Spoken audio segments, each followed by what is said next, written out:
ومن يطع الله والرسول فأولئك مع الذين أنعم الله عليهم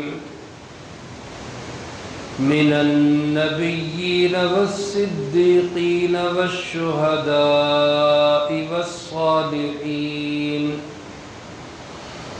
وحسن أولئك رفيقا.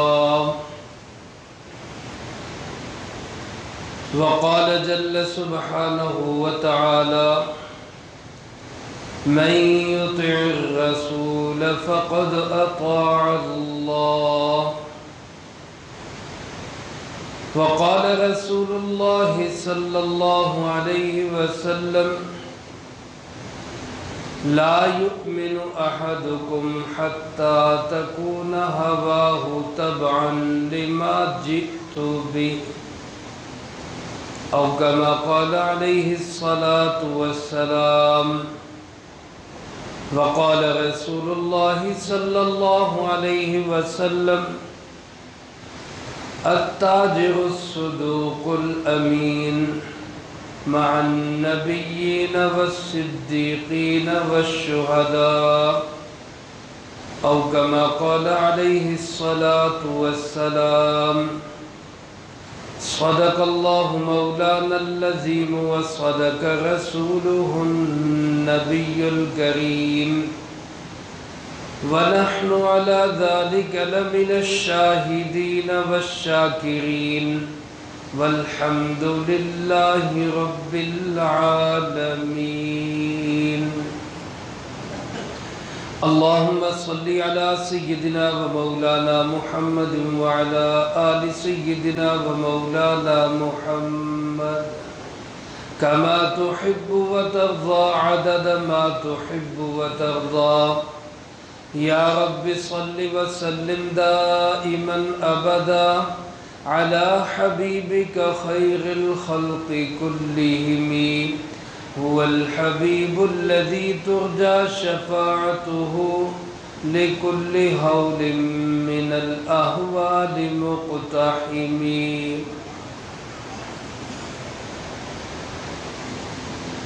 حضرات گرامی قدر، واجب الاحترام معزز بزرگوں، دوستوں، بھائیوں، عزیز طلبہ،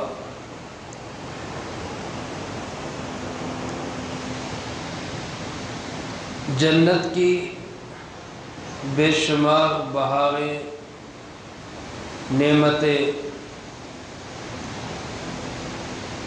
خوش نمائیاں آپ حضرات سماعت فرماتے رہتے ہیں۔ اللہ رب العالمین نے اپنے ایمان والے نیک بندوں کے لیے وہ چیزیں تیار کر رکھی ہیں جن کو کسی آنکھ نے آج تک دیکھا نہیں، جن کے حقیقی تذکرے کوئی کان آج تک سن نہیں سکا، جن کا تصور اور خیال بھی انسان کے دل پہ نہیں گزرا۔ اللہ مجھے آپ کو سب کو اپنی وہ نعمتوں والی، بہاروں والی اور اپنی رضا والی جنت نصیب فرمائے، آمین بلند آواز سے کہیں۔ لیکن علماء نے لکھا ہے جنت کی نعمتوں میں بھی ایک بہت بڑی اور اعلیٰ نعمت، بڑھیا نعمت جس جیسی اور کوئی نعمت نہیں ہے، وہ یہ ہے کہ جنت میں حضور کی رفاقت نصیب ہو جائے۔ جنت میں حضور نبی کریم صلی اللہ علیہ وسلم کی رفاقت، آپ کا ساتھ، آپ کا پڑوس، آپ کا قرب نصیب ہو جائے۔ آپ صلی اللہ علیہ وسلم کے صحابہ میں آپ کے آزاد کردہ غلام ہیں، آپ کے خادم خاص ہیں، آپ کی بہت زیادہ خدمت کرنے والوں میں، حفاظت کرنے والوں میں ان کا نام آتا ہے۔ حضرت ثوبان رضی اللہ تعالی، ایک موقع پہ سرکار دو عالم صلی اللہ علیہ وسلم سے عرض گزار ہوئے، اپنی ایک فکر اور ایک پریشانی آپ کے سامنے رکھی، اور اس سے ظاہر ہوتا ہے کہ صحابہ کرام رضی اللہ تعالیٰ مجمعین کو پیارے آقا جناب محمد کریم خاتم النبیین بلند آواز سے کہہ دیں صلی اللہ علیہ وآلہ وسلم سے کس قدر والہانہ عشق تھا، محبت تھی، اور کتنی ان کے دلوں میں رسول اللہ صلی اللہ علیہ وسلم کی چاہت اور اپنائیت تھی۔ اللہ مجھے آپ کو بھی حضور صلی اللہ علیہ وسلم سے والہانہ عشق نصیب فرمائے۔ حضرت ثوبان رضی اللہ تعالیٰ عنہ کہنے لگے، اللہ کے محبوب جی صلی اللہ علیہ وسلم، ہم گھروں میں ہوتے ہیں، اپنے بیوی بچوں کے پاس ہوتے ہیں، اپنے گھر کے راحت آرام میں ہوتے ہیں، اچانک جب آپ کا خیال دل سے گزرتا ہے تو آپ کو دیکھے بغیر جینا مشکل ہو جاتا ہے، چین نہیں آتا، سب کچھ پھیکا لگنے لگتا ہے، کچھ اچھا نہیں لگتا جب تک کہ آپ کا دیدار نہ کر لیں۔ ہم سب کچھ چھوڑ کر یہاں آ کے آپ کے دیدار سے اپنی آنکھوں کو ٹھنڈا کرتے ہیں، دل کو سرور حاصل ہوتا ہے۔ اللہ کے محبوب جی صلی اللہ علیہ وسلم ایک فکر لاحق ہے، وہ یہ کہ آپ جنت میں چلے جائیں گے، اور جنت میں بھی آپ کا مقام یقیناً سب سے اوپر والا مقام ہوگا، سب سے اعلیٰ مقام ہوگا۔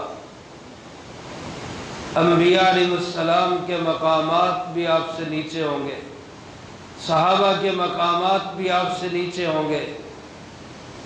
اللہ کے محبوب، میرا پتہ ہی نہیں اول میں جنت میں جاؤں گا بھی کہ نہیں جاؤں گا، لیکن اگر گیا بھی تو ظاہر ہے کہ آپ سے بہت نیچے مقام ہوگا، تو جنت میں گزارا کیسے ہوگا؟ وہ جنت کیسی اچھی لگے گی جس میں آپ نظر نہیں آئیں گے؟ اس جنت کے اندر ہمیں کیا سرور اور لطف حاصل ہوگا جس جنت میں آپ کا دیدار نہیں ہوگا؟ سرکار دو عالم صلی اللہ علیہ وسلم نے ان کی عرضی سنی، ابھی آپ نے کوئی جواب نہیں دیا، آپ صلی اللہ علیہ وسلم نے ابھی ان سے کچھ نہیں کہا کہ وحی نازل ہونا شروع ہو گئی، اور جب وحی مکمل ہوئی تو آپ نے یہ آیات مبارکہ پڑھ کے سنائی، وَمَن يُطِعِ اللَّهَ وَالرَّسُولَ فَأُولَئِكَ مَعَ الَّذِينَ أَنْعَمَ اللَّهُ عَلَيْهِمْ مِنَ النَّبِيِّينَ وَالصِّدِّيقِينَ وَالشُّهَدَاءِ وَالصَّالِحِينَ، جو اللہ اور اس کے رسول صلی اللہ علیہ وسلم کی بات مان کر چلے گا، اللہ اور اس کے محبوب صلی اللہ علیہ وسلم کی قدم با قدم اطاعت کرے گا، اللہ آخرت میں جنت میں اس کو ان لوگوں کا ساتھ نصیب فرمائے گا جن پہ اللہ نے انعام کیا، یعنی وہ نبیوں کے ساتھ ہوگا، وہ صدیقین کے ساتھ ہوگا، وہ شہداء کے ساتھ ہوگا، وہ صالحین کے ساتھ ہوگا۔ تو گویا میرے صحابی فکر کرنے کی ضرورت نہیں، اگر تم اللہ اور اس کے رسول صلی اللہ علیہ وسلم کی اطاعت پہ کاربند رہو گے تو جیسے دنیا میں میرے دیدار سے آنکھیں ٹھنڈی ہوتی ہیں، جنت میں بھی اللہ میرا دیدار نصیب فرمائے گا۔ جیسے دنیا میں مجھے دیکھ کے دل کو سرور حاصل کرتے ہو، ویسے جنت میں بھی اللہ تمہیں میرا دیدار نصیب کرے گا، اور جنت میں بھی تمہیں دل کو سرور حاصل ہو۔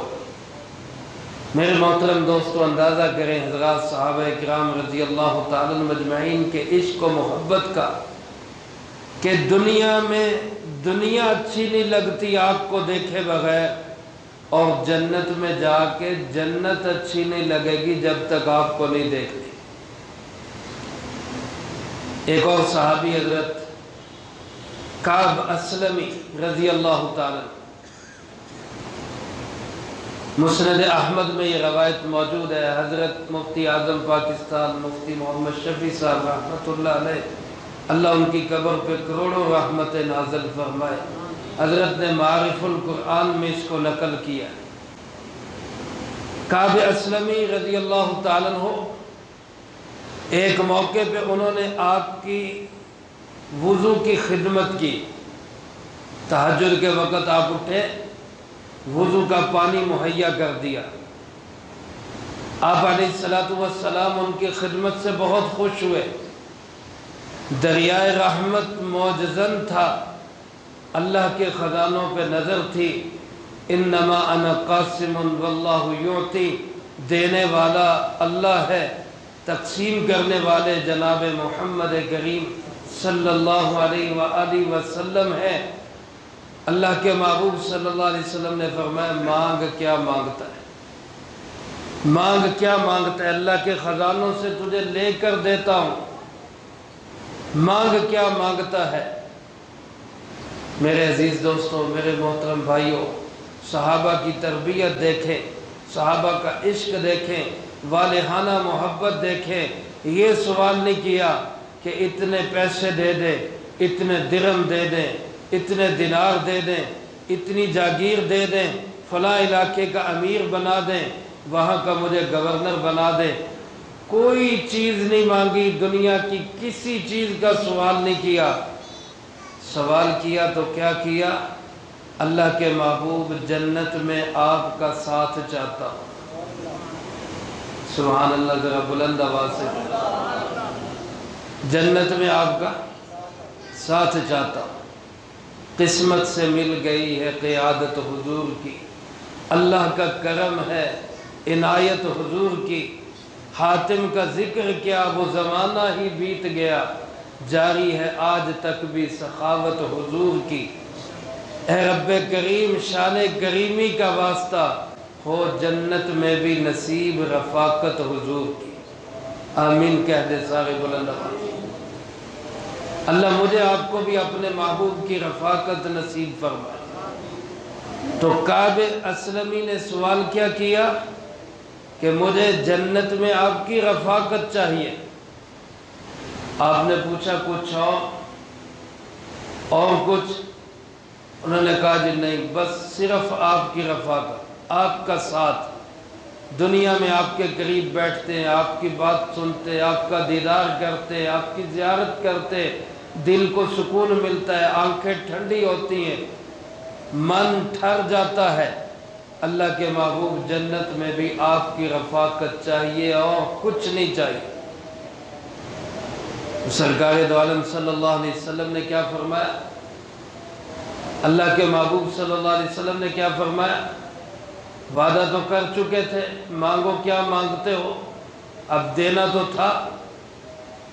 تو فرمایا کہ میں اللہ سے درخواست کر دیتا ہوں، اللہ سے سفارش کر دیتا ہوں، اللہ رب العالمین کو کہہ دیتا ہوں، لیکن ایک کام تم نے کرنا ہے کہ میری اس دعا کو، میری اس سفارش کو اور میرے اس کہنے کو تھوڑا سا دھکا لگانا۔ اور وہ کس طرح؟ اعنی علی بکثرت السجود، سجدے کثرت سے کر کے میری مدد کر دے، کثرت سے سجدے کر کے۔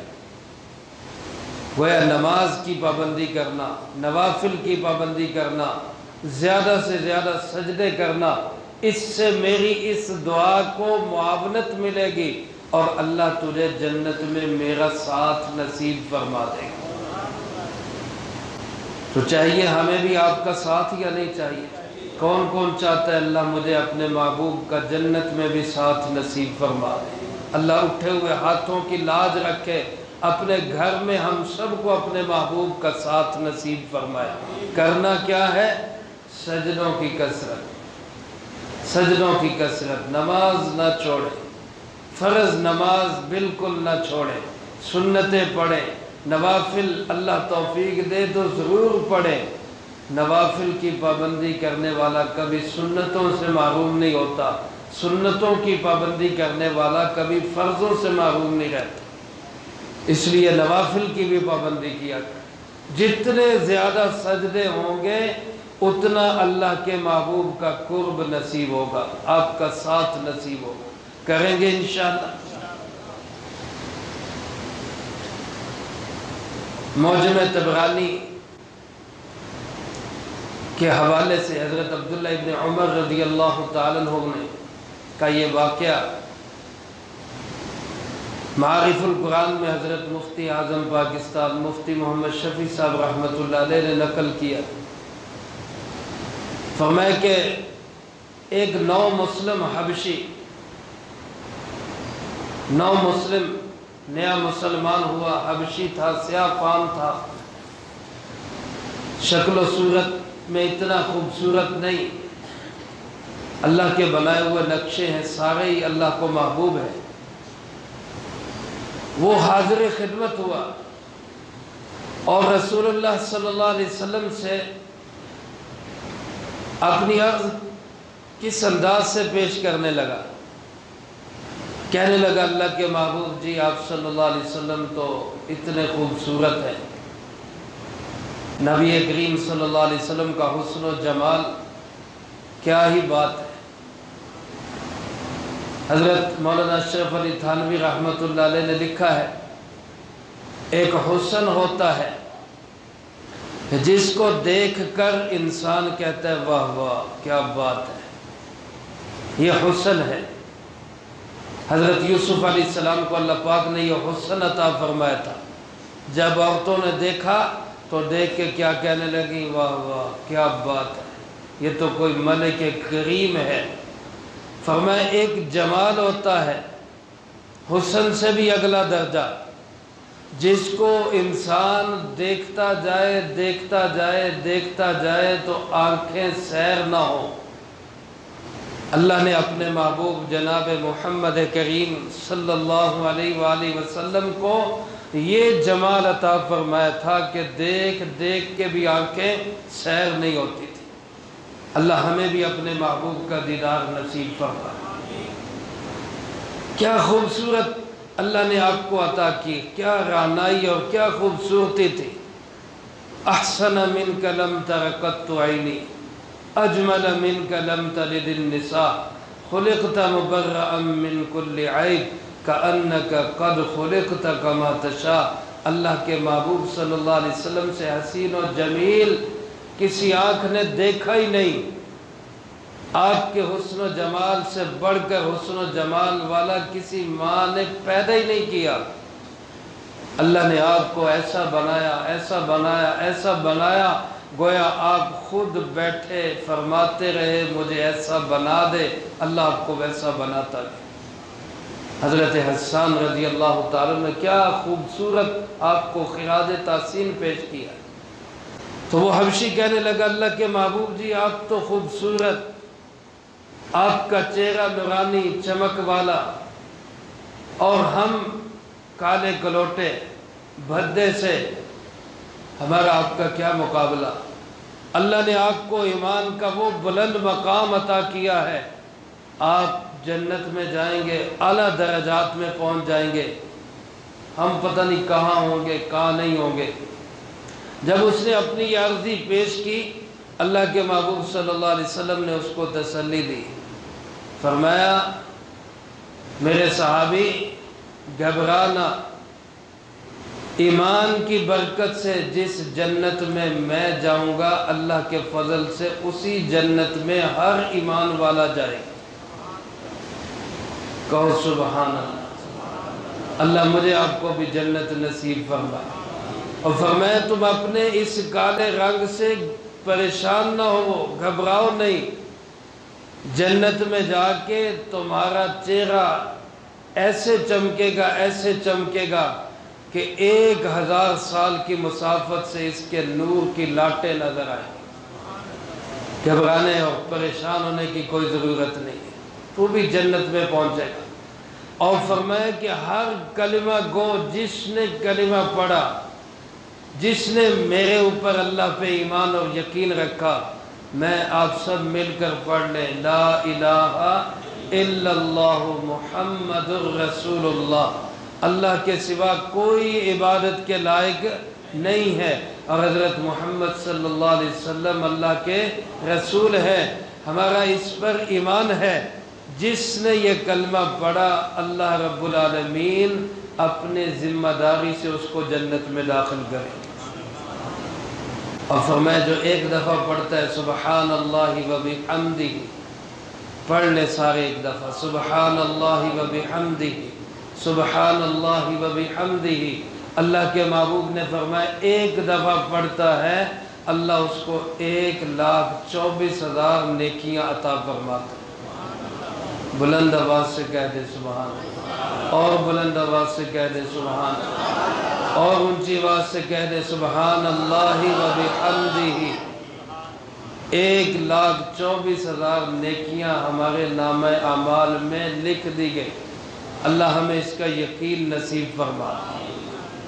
ایک صحابی نے عرض کی اللہ کے محبوب جی جب اتنی نیکیاں، اللہ کی اتنی عطا ہے، اتنا اللہ دینے والا ہے، ایک چھوٹے سے جملے پہ لاکھوں نیکیاں مل رہی، تو پھر کون اس کے باوجود کون محروم رہے گا؟ کون محروم رہے گا؟ آپ صلی اللہ علیہ وسلم نے فرمایا میرے صحابی پہاڑوں کے برابر لوگ نیکیاں لے کے آئیں گے، پہاڑوں کے برابر، لیکن اللہ کی نعمتوں کے مقابلے میں نیکیوں کی کوئی حیثیت نہیں ہو۔ اللہ کی ایک نعمت، کتنی اللہ کی نعمتیں ہمارے اوپر، جتنی اس کی نعمتیں ہیں اس کے مقابلے میں ہماری نیکیوں کی کوئی حیثیت نہیں ہے۔ وہ اپنے فضل و کرم سے اپنی جنت بھی نصیب فرمائے گا، اپنے محبوب کی رفاقت بھی نصیب فرمائے گا۔ اس صحابی کے سوال و جواب جاری تھے کہ اللہ نے سورۃ دہر نازل کر دی، هل اتى على الانسان حين من الدهر لم يكن شيئا مذکورا۔ ہر انسان پہ ایک وقت ایسا آیا وہ قابل ذکر کوئی چیز ہی نہیں تھا، پھر اللہ نے اس کو پیدا کیا، اللہ نے اس کو نعمتیں دی۔ اپنی نعمتیں بیان کر کے اس صورت میں اللہ نے پھر جنت کی بہاریں بیان کی، اور جنت کی بہاریں بیان کرتے کرتے اس کو عروج تک یہاں پہنچایا کہ وَسَقَاهُمْ رَبُّهُمْ شَرَابًا طَهُورًا، جنتیوں کو خود ان کا رب پاک شراب پلائے گا۔ جب اس نے حبشی نے یہ سنا، کہنے لگا اللہ کے محبوب جی یہ نعمتیں مجھے بھی ملیں گی، یہ ساری نعمتیں، ان نعمتوں کو میری آنکھیں بھی دیکھیں گی؟ آپ نے فرمایا ہاں۔ اس نے زاروں کے تار رونا شروع کیا، اور روتے روتے ایسی ہجکی بندھی کہ جنت کا شوق ہی اس کی جان لے گیا، وہیں اس نے جان دے دی۔ اللہ کے محبوب صلی اللہ علیہ وسلم نے خود اس کی تجہیز و تکفین کی اور اس کو قبر میں اتارا۔ اللہ مجھے آپ کو بھی ایسا شوق جنت نصیب فرمائے، اللہ اپنے محبوب کی رفاقت جنت میں نصیب فرمائے۔ چاہیے سب کو یا نہیں چاہیے؟ بلند آواز سے کہیں آمین۔ اللہ اپنے محبوب کی رفاقت جنت میں بھی دنیا میں بھی نصیب فرمائے۔ تو کام کرنے، ایک نماز کی پابندی، ایک درود شریف کی کثرت۔ نماز کی پابندی اور درود شریف کی کثرت کون کون کرے گا؟ انشاءاللہ سب کریں گے۔ اللہ مجھے آپ کو سب کو نماز کا بھی پابند بنائے، درود شریف کی کثرت کرنے والا بھی بنائے۔ وآخر دعوانا ان الحمد للہ رب العالمین۔ سنت ادا فرمائے۔